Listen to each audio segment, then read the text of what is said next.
Dracula's Guest by Bram Stoker. When we started for our drive, the sun was shining brightly on Munich, and the air was full of the joyousness of early summer. Just as we were about to depart, Herr Delbruck, the maître d'hôtel of the Quatre Saisons, where I was staying, came down bareheaded to the carriage and, after wishing me a pleasant drive, said to the coachman, still holding his hand on the handle of the carriage door, "Remember you are back by nightfall. The sky looks bright, but there is a shiver in the north wind that says there may be a sudden storm. But I am sure you will not be late." Here he smiled and added, "For you know what night it is." Johann answered with the emphatic "Ja, mein Herr," and, touching his hat, drove off quickly. When we had cleared the town, I said, after signaling to him to stop, "Tell me, Johann, what is tonight?" He crossed himself, as he answered laconically, "Walpurgisnacht." Then he took out his watch, a great old-fashioned German silver thing as big as a turnip, and looked at it, with his eyebrows gathered together and a little impatient shrug of his shoulders. I realized that this was his way of respectfully protesting against the unnecessary delay, and sank back into the carriage, merely motioning him to proceed. He started off rapidly, as if to make up for lost time. Every now and then the horses seemed to throw up their heads and sniff the air suspiciously. On such occasions I often looked round in alarm. The road was pretty bleak, for we were traversing a sort of high, wind-swept plateau. As we drove, I saw a road that looked but little used, and which seemed to dip through a little winding valley. It looked so inviting that, even at the risk of offending him, I called Johann to stop, and when he had pulled up, I told him I would like to drive down that road. He made all sorts of excuses and frequently crossed himself as he spoke. This somewhat piqued my curiosity, so I asked him various questions. He answered fencingly and repeatedly looked at his watch in protest. Finally I said, "Well, Johann, I want to go down this road. I shall not ask you to come unless you like, but tell me why you do not like to go. That is all I ask." For answer he seemed to throw himself off the box, so quickly did he reach the ground. Then he stretched out his hands appealingly to me and implored me not to go. There was just enough English mixed with the German for me to understand the drift of his talk. He seemed always just about to tell me something, the very idea of which evidently frightened him, but each time he pulled himself up, saying, "Walpurgisnacht." I tried to argue with him, but it was difficult to argue with a man when I did not know his language. The advantage certainly rested with him, for although he began to speak in English of a very crude and broken kind, he always got excited and broke into his native tongue, and every time he did so, he looked at his watch. Then the horses became restless and sniffed the air. At this he grew very pale, and, looking around in a frightened way, he suddenly jumped forward, took them by the bridles, and led them on some 20 feet. I followed and asked why he had done this. For an answer he crossed himself, pointed to the spot we had left, and drew his carriage in the direction of the other road, indicating a cross, and said, first in German, then in English, "Buried him. Him what killed themselves." I remembered the old custom of burying suicides at crossroads. "Ah, I see! A suicide. How interesting!" But for the life of me I could not make out why the horses were frightened. Whilst we were talking, we heard a sort of sound between a yelp and a bark. It was far away, but the horses got very restless, and it took Johann all his time to quiet them. He was pale and said, "It sounds like a wolf, but yet there are no wolves here now." "No?" I said, questioning him. "Isn't it long since the wolves were so near the city?" "Long, long," he answered, "in the spring and summer, but with the snow the wolves have been here not so long." Whilst he was petting the horses and trying to quiet them, dark clouds drifted rapidly across the sky. The sunshine passed away, and a breath of cold wind seemed to drift over us. It was only a breath, however, and more of a warning than a fact, for the sun came out brightly again. Johann looked under his lifted hand at the horizon and said, "The storm of snow. He comes before long time." Then he looked at his watch again, and, straightway holding his reins firmly, for the horses were still pawing the ground restlessly and shaking their heads, he climbed to his box as though the time had come for proceeding on our journey. I felt a little obstinate and did not at once get into the carriage. "Tell me," I said, "about this place where the road leads," and I pointed down.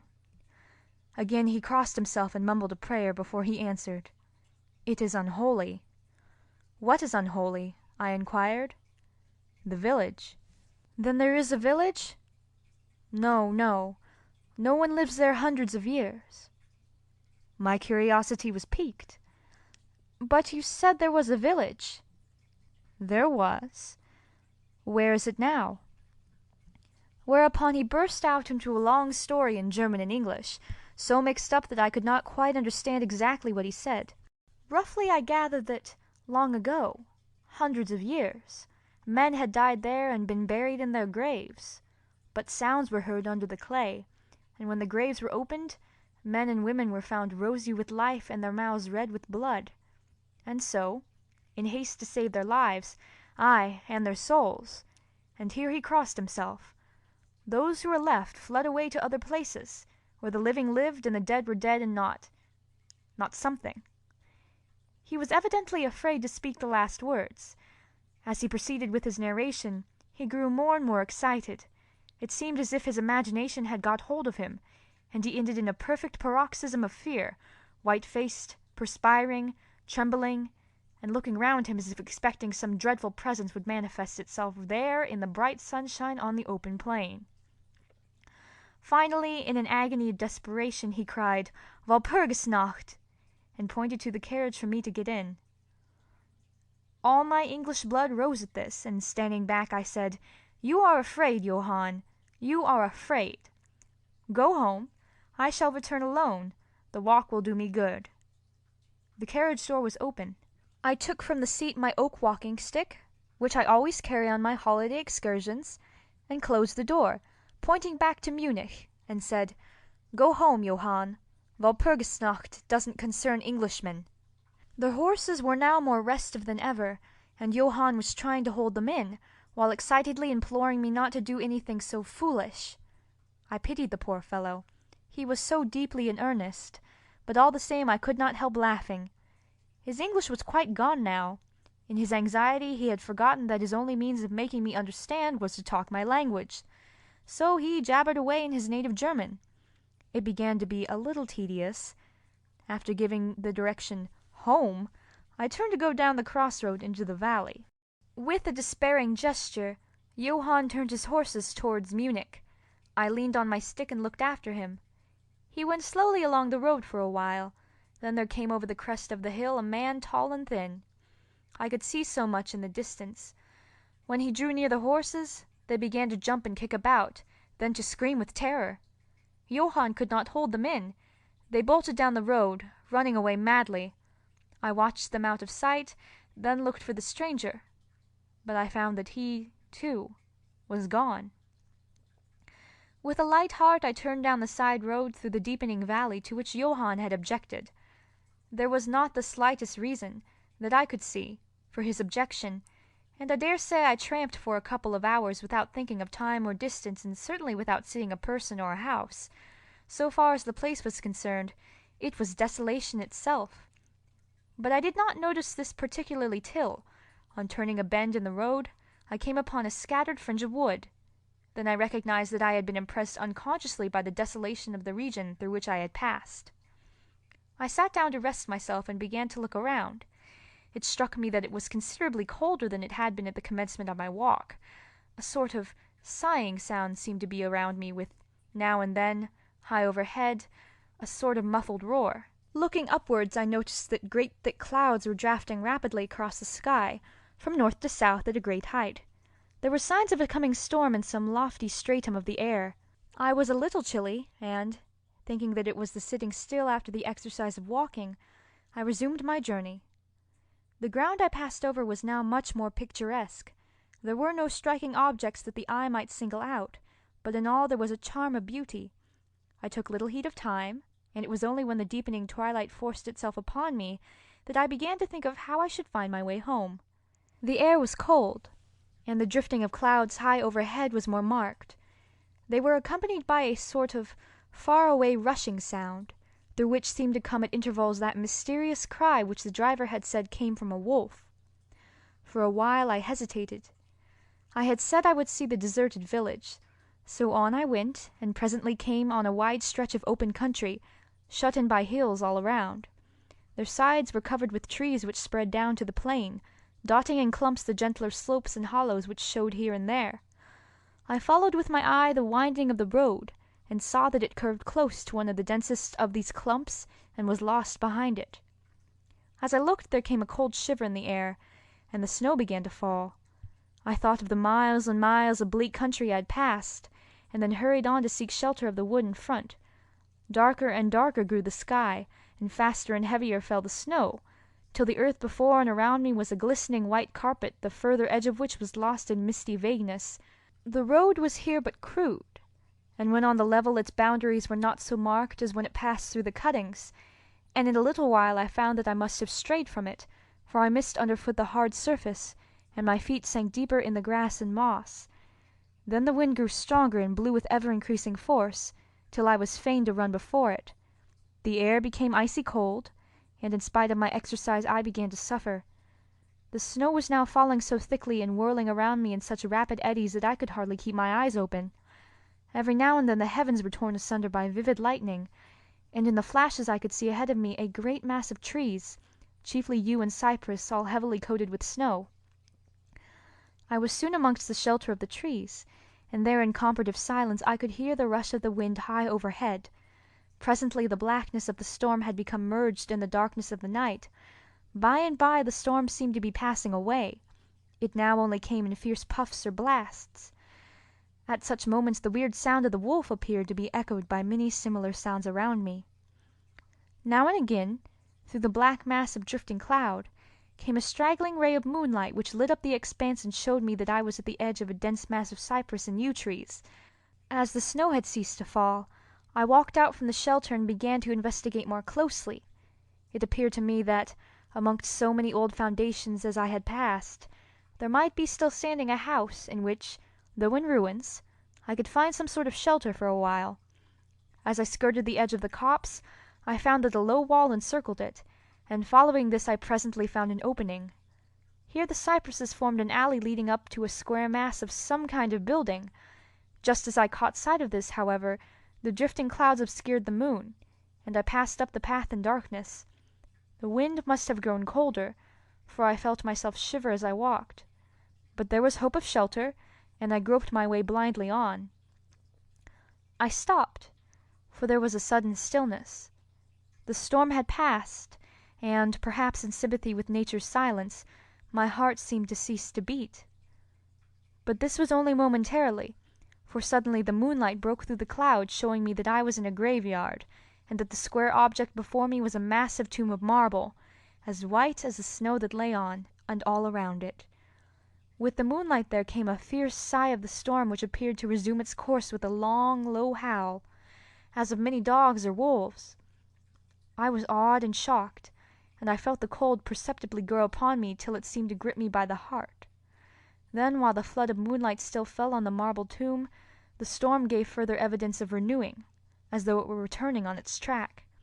Impelled by some sort of fascination, I approached the sepulchre to see what it was, and why such a thing stood alone in such a place. I walked around it and read, over the Doric door, in German, Countess Dollingen of Gratz, in Styria, sought and found death, 1801. On the top of the tomb, seemingly driven through the solid marble, for the structure was composed of a few vast blocks of stone, was a great iron spike or stake. On going to the back I saw, graven in great Russian letters, "The dead travel fast."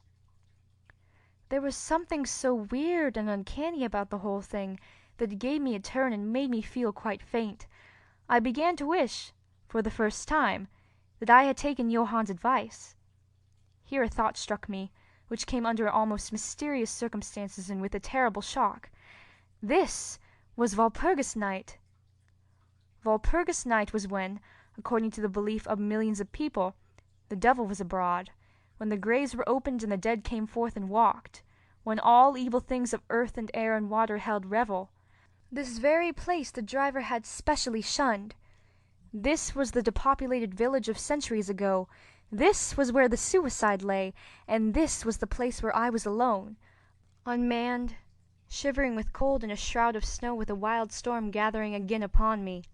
It took all my philosophy, all the religion I had been taught, all my courage, not to collapse in a paroxysm of fright.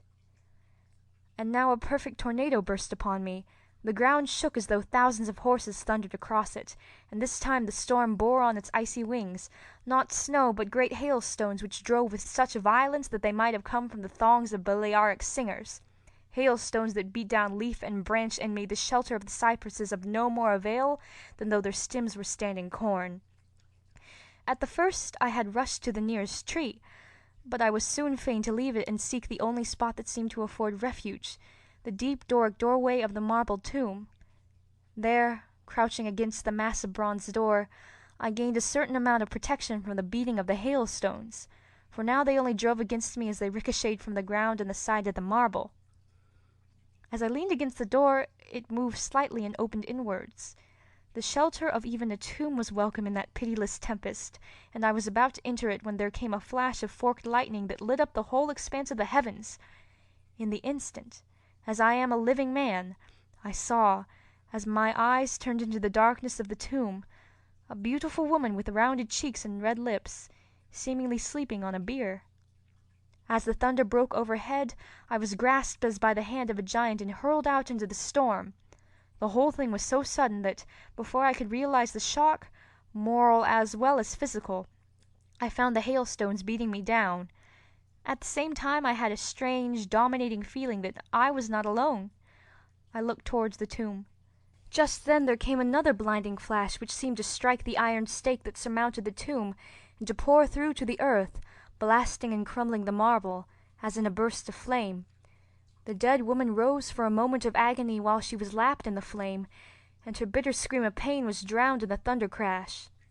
The last thing I heard was this mingling of dreadful sound, as again I was seized in the giant grasp and dragged away, while the hailstones beat on me and the air around seemed reverberant with the howling of wolves. The last sight that I remembered was a vague, white, moving mass, as if all the graves around me had sent out the phantoms of their sheeted dead, and that they were closing in on me through the white cloudiness of the driving hail. Gradually there came a sort of vague beginning of consciousness, then a sense of weariness that was dreadful. For a time I remembered nothing, but slowly my senses returned. My feet seemed positively racked with pain, yet I could not move them. They seemed to be numbed.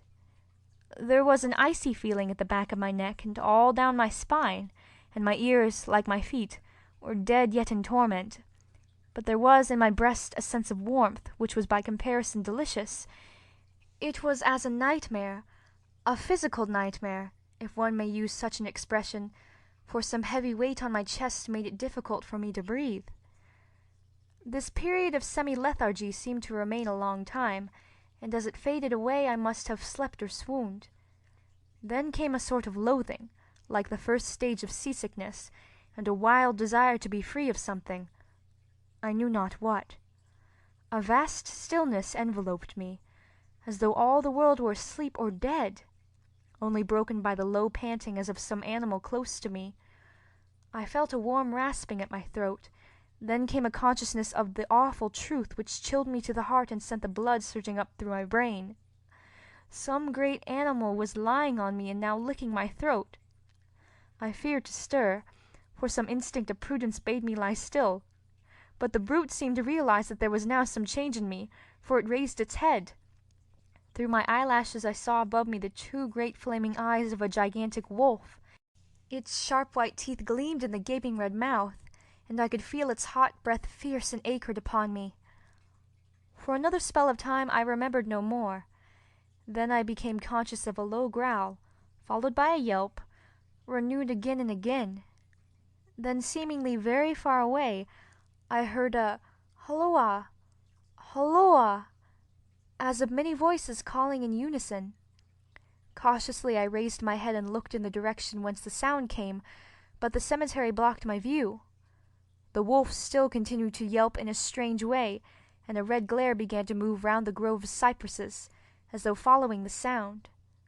As the voices drew closer, the wolf yelped faster and louder. I feared to make either sound or motion.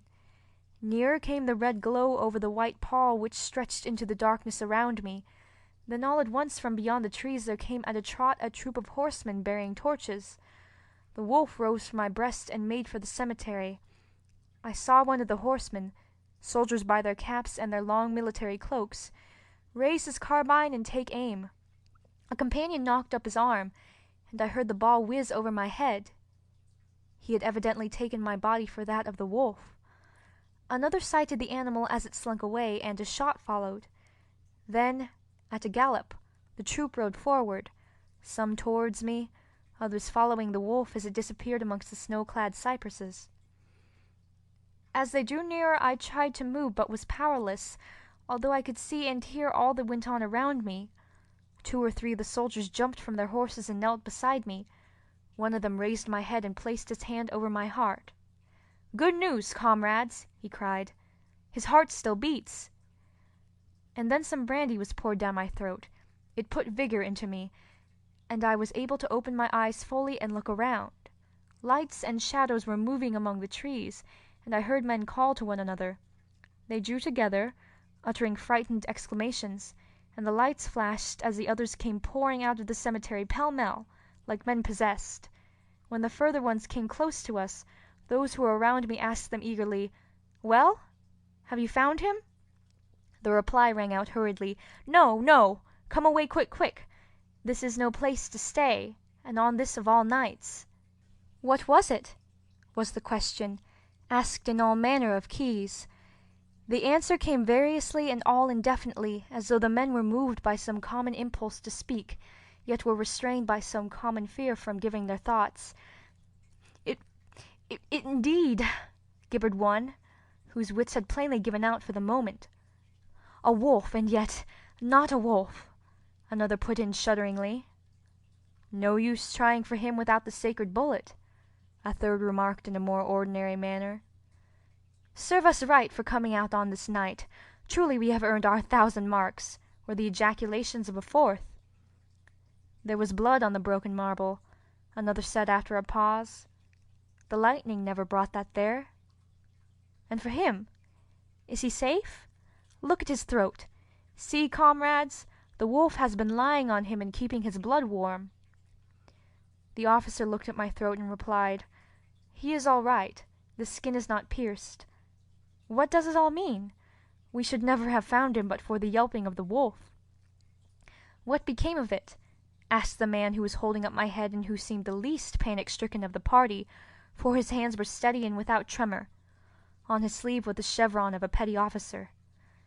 "It went home," answered the man, whose long face was pallid and who actually shook with terror as he glanced around him fearfully. "There are graves enough there in which it may lie. Come, comrades, come quickly. Let us leave this cursed spot." The officer raised me to a sitting posture as he uttered a word of command. Then several men placed me upon a horse. He sprang to the saddle behind me, took me in his arms, gave the word to advance, and, turning our faces away from the cypresses, we rode away in swift military order. As yet my tongue refused its office, and I was perforce silent. I must have fallen asleep, for the next thing I remembered was finding myself standing up, supported by a soldier on each side of me. It was almost broad daylight, and to the north a red streak of sunlight was reflected like a path of blood over the waste of snow. The officer was telling the men to say nothing of what they had seen, except that they had found an English stranger, guarded by a large dog. "Dog? That was no dog," cut in the man who had exhibited such fear. "I think I know a wolf when I see one." The young officer answered calmly, "I said a dog." "Dog," reiterated the other ironically. It was evident that his courage was rising with the sun, and, pointing to me, he said, "Look at his throat. Is that the work of a dog, master?" Instinctively I raised my hand to my throat, and as I touched it I cried out in pain. The men crowded round to look, some stooping down from their saddles, and again there came the calm voice of the young officer. "A dog. as I said. If aught else were said, we should only be laughed at. I was then mounted behind a trooper, and we rode on into the suburbs of Munich. Here we came across a stray carriage into which I was lifted, and it was driven off to the Quatre Saisons, the young officer accompanying me, whilst the trooper followed me with his horse, and the others rode off to their barracks. When we arrived, Herr Delbruck rushed so quickly down the steps to meet me that it was apparent he had been watching within. Taking me by both hands, he solicitously led me in. The officer saluted me and was turning to withdraw, when I recognized his purpose and insisted that he should come to my rooms. Over a glass of wine I warmly thanked him and his brave comrades for saving me. He replied simply that he was more than glad, and that Herr Delbruck had at the first taken steps to make all the searching party pleased, at which ambiguous utterance the maître d'hôtel smiled, while the officer pled duty and withdrew. "But, Herr Delbruck," I inquired, "how and why was it that the soldiers searched for me?" He shrugged his shoulders, as if in depreciation of his own deed, as he replied, "I was so fortunate as to obtain leave from the commander of the regiment in which I serve to ask for volunteers." "But how did you know I was lost?" I asked. "The driver came hither with the remains of his carriage, which had been upset when the horses ran away." "But surely you would not send a search party of soldiers merely on this account?" "Oh, no," he answered. "But even before the coachman arrived, I had this telegram from the boyar whose guests you are." And he took from his pocket a telegram which he handed to me, and I read, "Bistritz. Be careful of my guest. His safety is most precious to me. Should aught happen to him, or if he be missed, spare nothing to find him and ensure his safety. He is English and therefore adventurous. There are often dangers from snow and wolves and night. Lose not a moment if you suspect harm to him. I answer your zeal with my fortune. Dracula." As I held the telegram in my hand, the room seemed to whirl around me, and if the attentive maître d'hôtel had not caught me, I think I should have fallen. There was something so strange in all this, something so weird and impossible to imagine, that there grew on me a sense of my being in some way the sport of opposite forces, the mere vague idea of which seemed in a way to paralyze me. I was certainly under some form of mysterious protection.